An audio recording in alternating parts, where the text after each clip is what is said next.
All right, it's time to get into the business of the news on a Friday morning, a feel-good Friday morning, I might add. This is where we get to take a look at the stories in the papers across Nigeria. Freshly pressed on the Smooth Breakfast is alive, coming to you from our studios in Victoria Island in the city of Lagos. My name is Ayokunmi Kekere. Great to have you join us once again for the final time of this working week. We take a look at what's been going on. We get analysis. We get to hear your perspectives, your messages. They come into us. We love to read them and just look at things from different angles as well. Welcome in once again. It's going to be WhatsApp and YouTube for you to be a part of the show. So do join us on YouTube where we're streaming live at Smooth 981 FM Lagos, Smooth 981 FM Lagos, and WhatsApp number 0911 999 0911 999 0981. Just in case you don't have the number, set it slowly so you can get it written down and have it on speed dial. All right. Joining me this morning to take a look at the stories. It's a Friday, so you already know. And in case you don't know, I will introduce them anyways. Joseph, Obari, AB Bozimo are with us this morning. Good morning to you, gentlemen. AB, good Good morning. morning, Ayo. Good morning. Good morning, Ayo. Good morning, Joseph. And good morning to Mr. C in the studio. And of course, all of our wonderful listeners out there. Yes, indeed. Joseph, good Good, morning to you, sir. good morning, Ayo. Good morning, Evi. Good morning, Mr. C. Good morning, all listeners. You're welcome to the show today.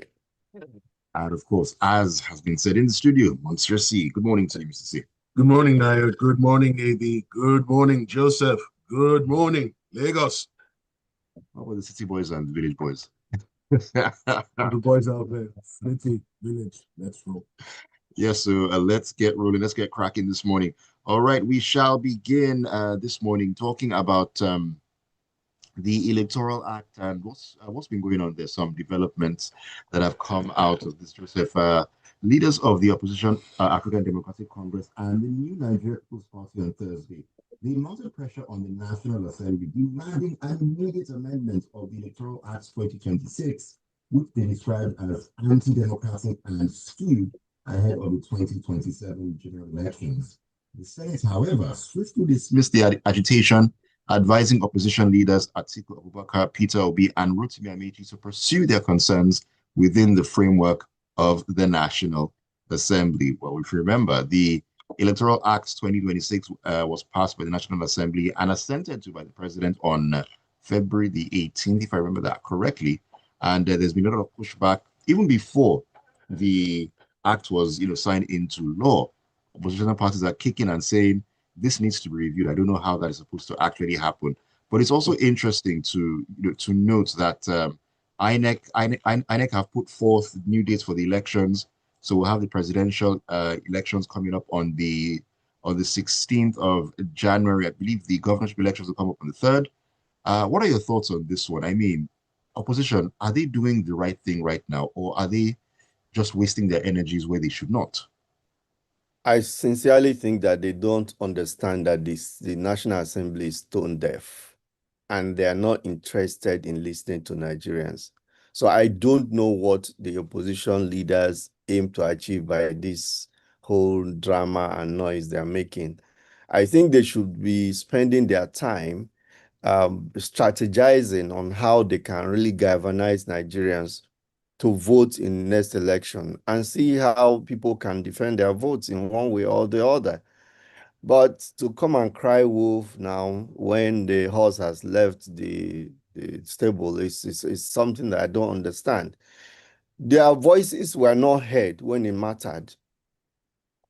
Before this law was passed, when the reform was before the National Assembly, we didn't come together in this united force to speak. Mm. They all were just making separate noises, and maybe they assumed that the National Assembly members are very sincere in whatever they were doing for Nigerians. But it's funny, they are waking up now to realize that and the law has been signed, so I don't know what they aim to achieve by all these noises they're making. Some of the so-called opposition parties are not fully on ground. Their presence never really felt anywhere. So they are all just making noises on pages of newspaper, on TV stations, and so on. Instead of mobilizing, having the strategy to be able to counter whatever is being planned, because it's obvious what is being planned by APC in cohort with the National Assembly members. And it's most unfortunate. So all they said there amounts to what? Do they think that this National Assembly will be persuaded to go and change this law? Yeah, okay, so maybe that's why the Senate has replied them. Go and talk to your representatives and convince them to bring a review of the Electoral Act before the National Assembly, because that's the only procedure that can bring about a change of the law, and not addressing a press conference and saying that they should do that. So whether even that will work, we all know the mindset of National Assembly members. Whether that, even if they go and try to lobby their members, their representatives on the National Assembly to now call for a review of this law that has just been signed, then I think that will be one of the greatest miracles of our times, you know.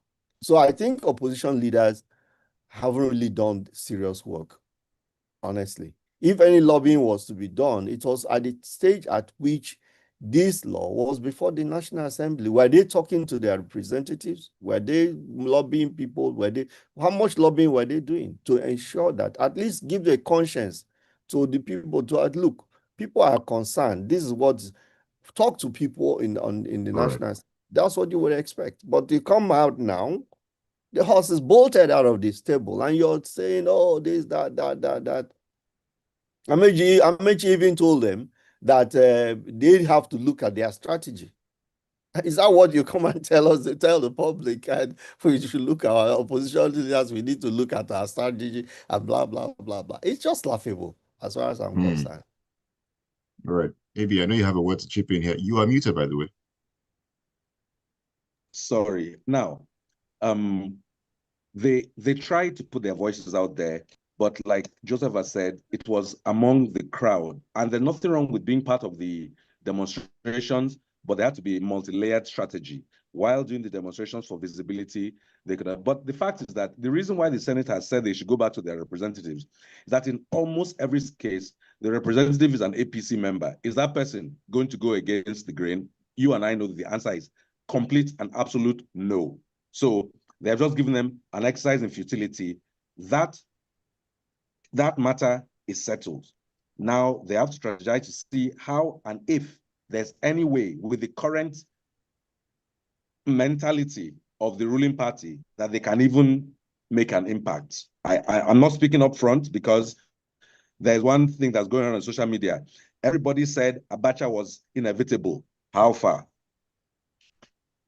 Okay, so very quickly, I like what I've listened to what both Joseph and AB have said. And I want to add something. The opposition politicians generally are an unserious bunch of human beings. Aside Atiku and Peter Obi, which of the other main opposition leaders can deliver his state? Amaechi can deliver Rivers in a million years. A million. Aregbesola cannot deliver Osun. Al-Rufai cannot deliver Kaduna. So what exactly is the point? We see the city boys, they've rolled out, they're doing all sorts of grants, philanthropic ventures. All of them are designed with the view of 2027. Hate Mr. Tinubu, love Mr. Tinubu. He knows how to play the politics. The opposition are not playing the politics. Then they will come next year and inundate us with their tears. What exactly is the plan? Now, yes, we should get people to come out and vote, but how do you give them the assurance that their coming out will not be in vain? That is the million-dollar question the opposition has not started to answer.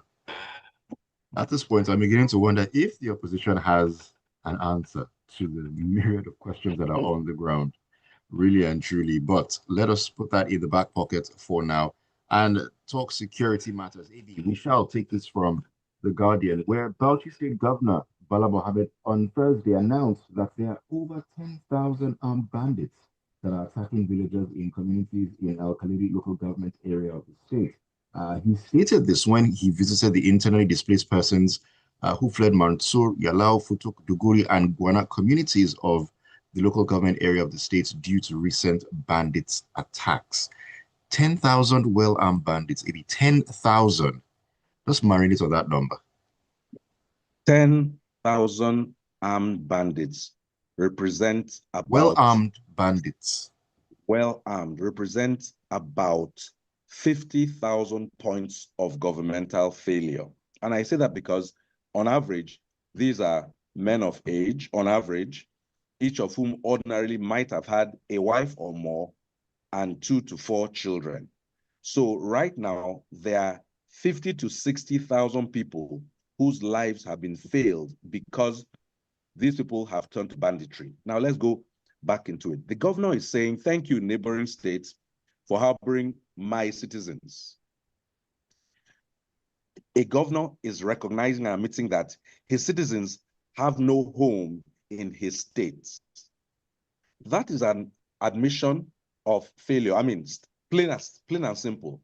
And on a good day, these are the kind of things that people should resign for, because somehow in your state, you have not been able to provide alternative ways. Bauchi State is next to Plateau State. And from Plateau State, University of Jos, we drove to Bauchi to the hot springs in Yankari, at least. That is a source of tourism. I dare say there are many other things apart from tourism. There'll be solid minerals. There'll be a variety of things, educational opportunities that a leader of a state should have been able to establish and exploit to attract a minimum of 10,000 when it comes to bandits is a lot of people. But 10,000 when it comes to citizens is minuscule. Where has the governor and the government in that state failed to provide 10,000 opportunities that would have attracted, whether in industry, whether in agriculture, whether in tourism, as I said, that would have attracted these 10,000 people? We are not saying that criminals and terrorists don't exist, but for 10,000 or so to amass themselves as a nuisance to the state just says the government, headed by the governor, and all his multiplicity of commissioners and assistants and special assistants and deputy special assistants have failed, to use the language spoken there, Gabadaya, completely as one. So him now saying, thank you for harboring my citizens in internally displaced camps is so painful to me. And he's saying, we shall. I don't want to hear what you intend to do. What did you not do before? Oh, we are going to recruit 2,000. So 2,000 youths, you want to put them against 10,000 bandits? How practical is that? Then we now leave that subnational level and go to where the one responsibility lies in the hands of the president, Bola Ahmed Tinubu. I've said enough about the governor and his failings, his obvious failings. But no failing is more than that of President Bola Ahmed Tinubu, who has been so focused on politics from day one that he has neglected the security of lives and property in Nigeria, which is actually supposed to be his #1 priority. So that these AIDPs exist is because the President of the Federal Republic of Nigeria, whose name I did not mince, has failed abjectly in his duties. He has been a persistent, consistent, and abject failure on the grounds of security. And it doesn't matter how many numbers he wants to trot out about, oh, this and that economically. If the citizens of your country cannot wake up safely in their beds, if some of them are murdered on a per second basis, like it's what they call it, credits that is being charged, then I'm sorry. The president has failed these IDPs. Yes, the governor has failed his state, but the president has failed in his duties for security. And I really, really feel sorry for the people, because I always remind us that never think is far away. The other day, there was a story that Next door, in Ondo, some people were just recently kidnapped. Some people died a few years ago. It could be any one of us. And that's why it is in our collective best interest that these people do their duties at a national and subnational level to keep us safe. That's why they say they're taxing us. That's why they're able to do all sorts of electronic ways to debit, taxes, but they cannot do electronic ways to submit votes real time. Interesting enough. Politics gone wrong. Sorry, let's just put it in perspective. I don't know how the governor was able to do the number of these people, these terrorists. I'd hate to hear words like bandits to describe people who are terrorizing citizens. Absolutely. So how did you arrive at the number? But even if it's true, an average battalion is peopled by about 1,000 soldiers. So you get the picture. About 1,000 soldiers makes up a battalion of the army, of the military. So you're talking about 10 battalions in one area, and they are all terrorists. No, for goodness sake, it just boggles the mind. How? So how? No, so okay, so how did you get the intelligence? If you could get the number, if you know the number, how did it take you that you didn't get the intelligence to pass to security forces that this is what is happening? These things don't over, they didn't just move. You don't move 10,000 people into a place and you can't feel their presence. How did they move? How did they arrive there? So these are critical questions that should be asked the governor. So why is it that it is now that he's visiting the IDP that we are getting to know that 10,000 people infiltrated your state? How? Okay, They were locally brewed. They just came out from the ground from where? Nowhere. How? And how come these security agencies is talking about now? How come he never liaised with them before now? How come they were able to displace the people who have now run into the neighboring states? And then you're the so-called chief security officer of the state. So the whole, this story leaves a whole lot of questions unanswered, a whole lot. Okay, and it so should be a concern to us. It could be a serious concern to us. Yes, it should. Mr. C, let me quickly just jump into this. This is one of the stories that would truly annoy a person's soul. Where do 10,000 terrorists live? And this is in respect of one local government area, not the entire state. How do 10,000 terrorists eat every day? How do they move around? How do they get fuel for the movement? Are they moving with electric vehicles? Are they moving coaster buses? Are they moving with SUVs? Motorcycles, most likely. No, they fly invisibly. They fly invisibly. And then to think that this is a state where the finance commissioner is standing trial for funding terrorists with government money. And was received very warmly very recently. Yes. There you go. This is the sort of story that will make you hate Nigerian politicians. Now, who conducted the census? And when was this census conducted that we have 10,000 terrorists? And all their thumbs purple. Because obviously they took their BVN and NIN and identified them with cards. How do they communicate? Do they have NINs? How do they receive money? Do they have BVNs? Do they have accounts? What exactly is going on? And that is why I continue to say Nigeria is an unserious country full of unserious people. Let me take a message or two before I come back to you, AB. Let's get some serious thoughts in here at the moment. This is Don Kelvin who says, "Regalvanize Nigerians how? Did you see the shenanigans in the recent elections out there in Abuja? How do you mobilize and galvanize the people after witnessing that?" It is still the duties of the parties to work on the people. It is. This is eBay in Abuja. He's on YouTube. He says, "My question is, which representative will do that when the majority of the So when the majority of them are in the APC, just forget it. And like the My analyst point said, exactly. go and mobilize the people to actually go out there and vote.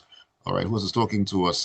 This is Moj from Apapa who says, morning, everyone. It's easy for the analysts to sit in the studio and dismiss the press conference as noise. The moment we realize that this fight should be people-based and not opposition leaders-based, better for us. What have we done individually about this criminal electoral act which was signed within 24 hours into law? These opposition leaders we talk about will never suffer the consequences of the battered economy in 1,000 years. It is us, the people, that will. Thank you very much. All right. Okay, thank you for your message, Moj. Nice to read and hear from you. All right, we shall keep on keeping on here. AB, let us, excuse me, let us talk about this particular one in the Punch newspaper. I saw this story and so many things ran through my mind, but I thought, let me bring it forth for consumption this morning. Now, a former official of the Nigerian National Petroleum Corporation Limited, well, also corporation then, Paulinus Ihanacho Okoronko, has been sentenced to 87 months imprisonment in the United States following his conviction for accepting a $2.1 million bribe from a Swiss oil company while serving at the state-owned oil firm. Now, he was additionally ordered to pay $923,000 in restitution to the Internal Revenue Service and to also forfeit $1 million plus the net proceeds from the sale of the property linked to laundering the bribe. Maybe it's interesting that individuals who who are accused of corruption, in the good trials, they face the law in other countries, but they rarely ever seem to do so right here in Nigeria. You know, I saw this story and it struck me because it has NNPC at the heart of it. And it struck me how recently, with all the shenanigans we've heard about NNPC over the years, their abject failure for decades, the president just got up a few weeks ago and said, all the monies that are supposed to be accounted for with the NNPC should take a bow. All the money should take a bow and go. That was with just a stroke of the pen and a pronouncement. It is monies that surround this kind of activity that we're talking about, monies that the country has lost. In this case, the person felt, okay, I have made it big in Nigeria. I've got, at least we have a conviction. The evidence suggests that he had made it big in Nigeria, said, you know what, this money is burning a hole in my pocket. Let me go and put it into somewhere in America. And right now, he'll be telling him, Kai, I should just sat down in Nigeria with my diesel generator. Nothing would have happened. Right now, all the monies would disappear. He has been convicted for crimes in Nigeria, committed in, around, and from Nigeria, because he happens to have dual citizenship. You know, a lot of these people, once they get money, they go and get a citizenship somewhere else so that they have an option. This is a warning to all of them. Bad. You better keep your 2 legs and your 2 passports in Nigeria, because once you become a subject of another country, they can apply their laws to you. But the summary of the story is that a person who should have been serving Nigeria in the NNPC, an NNPC of particular concern, now got his just desserts in America, where he thought he can go and flex and floss. I am happy that this example has emerged, and it is a lesson to people. You can't just continue playing fast and loose with the patrimony of an entire 200+ million people, then selfishly sort yourself out and believe that all is good. The worst part of it, I will say, because I have 2 eminent gentlemen here, is that this man is a lawyer. So if laymen like me, non-learned people like me, think that we can play fast and loose with the law, he has the knowledge in that jurisdiction he was practicing there to know that this was not going to fly. They always say that these people know what you are doing. It's the day that they decide that they're opening your file that you get in trouble. I'm sure he has lived very well in that his house in Ventura, California, flexing, looking at the beach, having fun on the highways. Now he's about to face 87 months in jail. Well deserved. But he received the bribe. What of those who gave the bribe? Good question. That's the question. It's a Chinese-based company based in Switzerland. First of all, China and US, they have a slightly antagonistic relationship. And then Switzerland is where all crimes go to die. So he, being the Nigerian, has decided that he will join people who have a back door to escape. Unto is the only word I can give. That's a technical term. Unto. My goodness, thank you for sharing. Let me take this message from Gilbert Musa, who says, okay, he's in Festac this morning. Good morning, Gilbert. Mr. C asks some critical questions. How do these terrorists eat? Where do they sleep? This calls for local government education and surveillance, which is still quite low. What are our news security chiefs doing about the recent Bauchi attack? I haven't really heard their names, in the news cycle very recently, the new security chiefs. I wonder why that is. All right, Joseph, let us jump into this story as quickly as we can because tough time. We'll step into the Vanguard, and I'm glad I have two legal luminaries in the studio. Well, it says the Economic and Financial Crimes Commission has lodged a petition against the judge of the Abuja Division of the Federal High Court, Justice Mohammed Umar, seeking his disqualification from a case involving alleged terrorism financing. The anti-graft agency in the petition it sent to the Chief Judge of the High Court, Justice John Soho, said it no longer had confidence in the trial judge's ability to conduct the case objectively. Does the EFC have any case, any leg to stand on in this one, Joseph?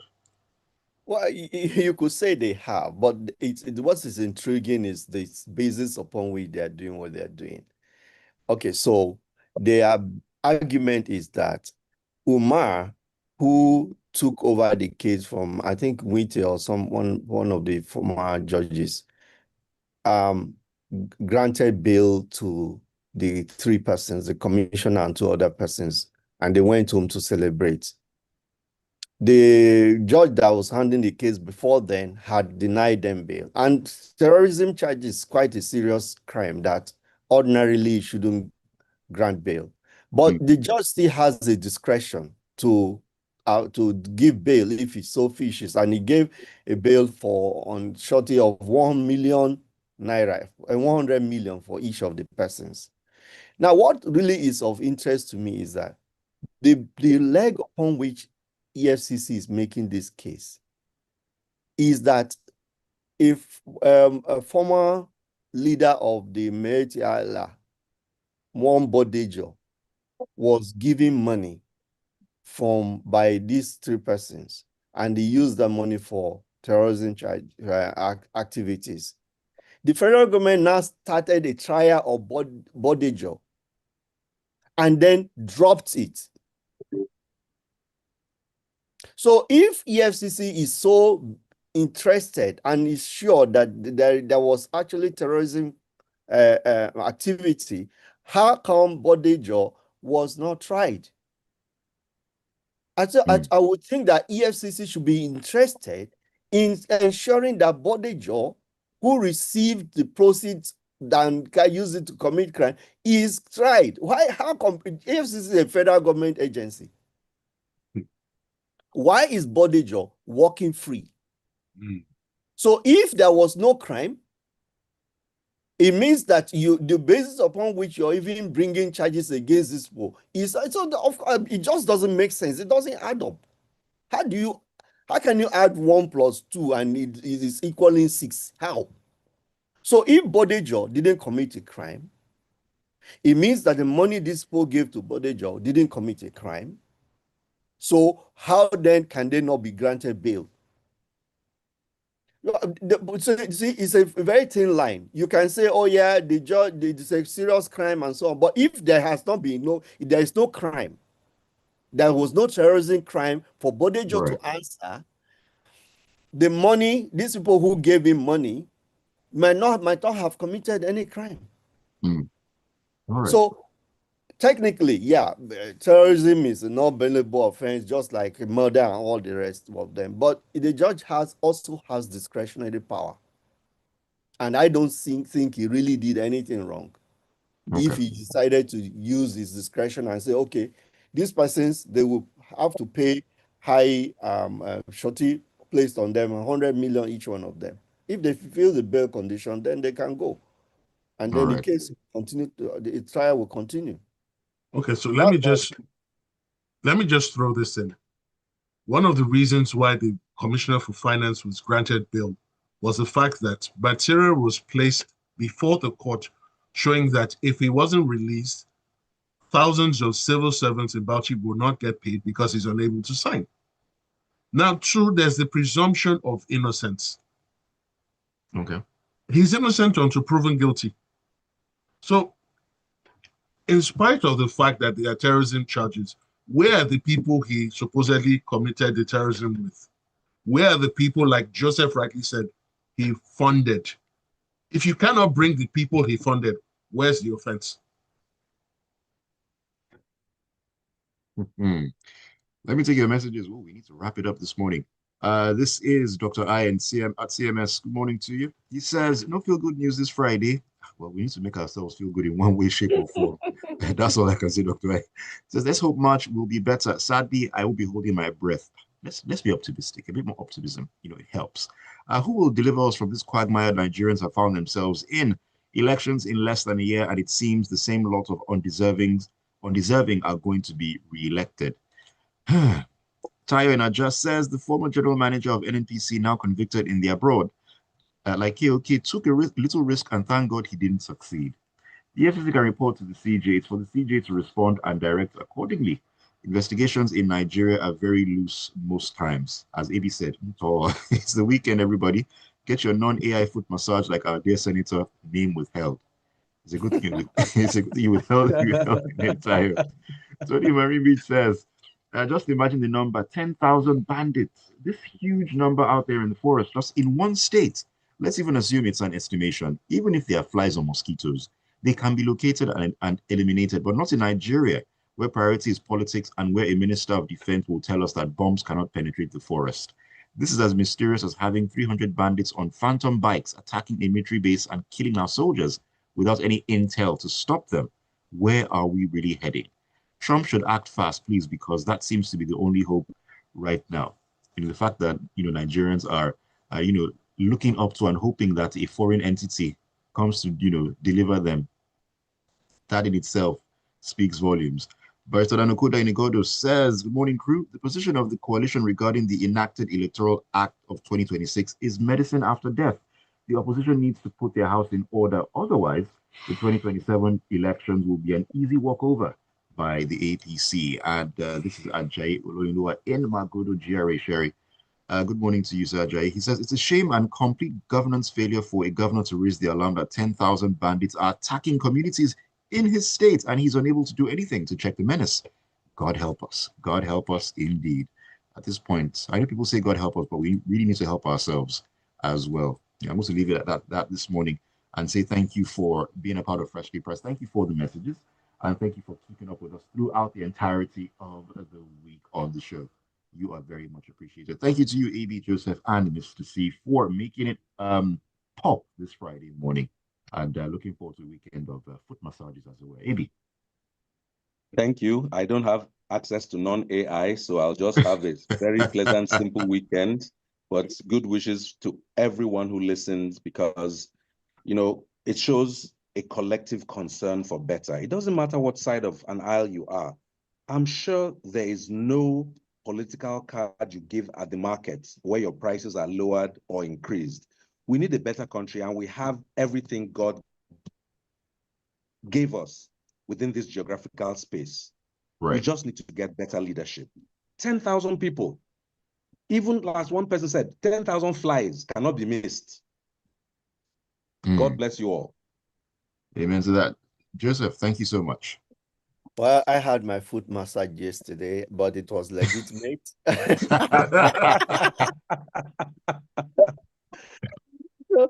So I'm prepared for the weekend, and I hope everybody else is. Have fun, be safe, but let's all be participatory in this administration, this governance, and those who have not got their voters' cards, please go out there, be involved. Whatever is being done by politicians should not discourage you to participate. Let us all participate, please. Have a wonderful time. Thanks so much, guys. Joseph. Thanks very much. Yeah. All right, Mr. C. Thank you, Ayo. Thank you, AB. Thank you, Joseph. Thank you, wonderful listeners. Let's go out. Have a lovely, lovely weekend. And my sincere prayers, nobody is taken into forced captivity, no one is killed, and we resume here on Monday. Take care. All right, we'll resume here on Monday in good health and in wealth as well. All right, keep it tuned to the Smooth Breakfast on Smooth 98.1. Love music, love life. My name is Ayokunmi. It is going to be the locker room at 8:15 between now and then. Let's see if I can get my own massage before the weekend actually starts. Stay with us, Smooth 98.1.